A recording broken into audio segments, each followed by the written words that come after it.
በኢንተርናሽናል መድረክ ኤምባፔ ሀገሩ ፈረንሳይን በ2017 ለመጀመሪያ ጊዜ ወክሎ የተጫወተ ሲሆን ከዓመት በኋላ በ2018 ዓለም ዋንጫ በ19 ዓመቱ 4 ጎሎችን በፍጻሜ ያስቆጠረውን 1 ጎል ጨምሮ በማስቆጠር ፈረንሳይ የዓለም ዋንጫ አሸናፊ በማድረግ ታሪክ ሰራ።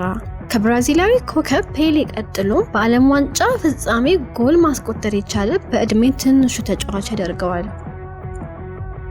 በ2022 የኳታሩ ዓለም ዋንጫ ለሁለተኛ ተከታታይ ጊዜ ለማሸነፍ ተቃርቦ የነበረ ቢሆንም በአርጀንቲና በመለያ ምት ተሸንፎ ማሳካት ሳይችል ቀርቷል። ሆኖም ግን በፍጻሜ ያስቆጠረውን ሃትሪክ ጨምሮ በ8 ጎሎች የ2022 ዓለም ዋንጫ ጎልደን ቡት ማሸነፍ ችሎ ነበር። ኤምባፔ ለሀገሩ ባደረጋቸው 93 ጨዋታዎች 53 ጎሎችን አስቆጥሯል።